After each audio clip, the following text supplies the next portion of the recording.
આજે સુરતમાં 600 થી 700 રૂપિયાની ડીશ આપીને અમારી ફૂલકણી પ્રજા પોતાનું સ્ટેટસ બતાવવા સુરતના મોંઘામાં મોંઘી કેટરિંગ કંપનીને કોન્ટ્રાક્ટ આપી પોતાના સગા વહાલાને ભોજન પ્રસંગ માટે નિમંત્રે છે।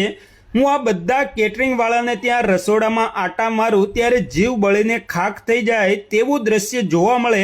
કેવા તેલ હોય, કપાસિયા પામ તેલ તો હજુ ઠીક કહેવાય, પણ 1400 રૂપિયાનો ડબ્બો તેલનો ઉધના સુરતમાં જ બને કે 150 રૂપિયાનું પનીર, ચીઝ, બટર અને આખું સુરત બે મોઢે ખાય। અને સુરતનું જમણ તમને તો ખબર જ હશે।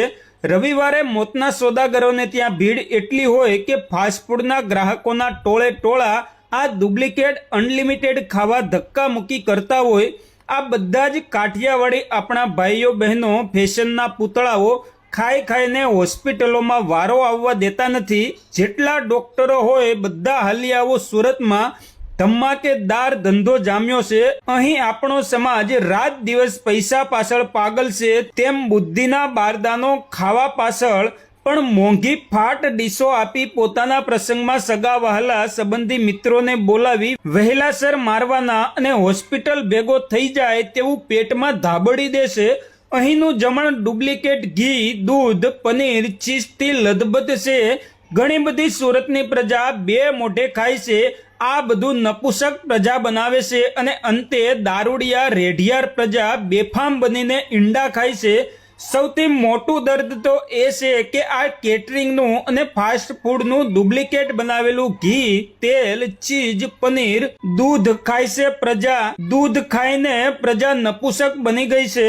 આ કઠણાઈ કોને કહેવી? અને આની સાબિતી જોતી હોય તો સુરતના ખૂણે ખૂણે દરેક ચોકમાં ખુલેલા IVFના અને ટેસ્ટ ટ્યુબ બેબીની હોસ્પિટલ, દવાખાનાના રાફડા ફાટ્યા છે એ છે। દરેક ચોકમાં ફલાણા IVF, ફલાણા IVF, માં બનવાનો આનંદ એવા બોર્ડ ટીંગાય છે। આ ગુજરાત અને ખાસ કરીને સુરતની પ્રજાને ભાન જ નથી, ન કરી પૈસા બનાવવા પાછળની આંધળી દોટ અને રોજે સાંજે બધા ધંધેથી આવીને ખબર કાઢવાનો ધંધો બેનકાબ ખુલ્યો છે। અહીં શમશાન ગૃહને એટલા આધુનિક બનાવાયા છે કે 24 કલાક કેન્સરથી, ડાયાલિસિસથી, એટેકથી, બીપીથી, અનેક રોગોથી અકાળે યુવા અવસ્થામાં મૃત્યુના મુખમાં માનવીની જિંદગી ભરખાય છે। આ બધું જ રોજબરોજની જિંદગીનું સત્ય જણાવી રહ્યો છું। પરંતુ સુરતમાં મોટા મોટા મોટિવેટરો, નેતાઓ, હિન્દુ સંસ્થાઓ, ટ્રસ્ટીઓ, આગેવાનોના પૂતળાઓ, કરોડપતિઓ, બુદ્ધિજીવીઓ કોઈને કંઈ જ દેખાતું નથી। સરકારને તો આરોગ્યનું બિલ આકરી આંકડાની માયાજાળ રચી પોતાની ખીચડી પકાવવી છે। પુરવઠા ખાતાને તો સાંજ પડે અને માલ મલાઈ મોઢામાં મૂકવાવાળા પોતાના પાળેલા કૂતરા હપ્તા આપી જાય છે।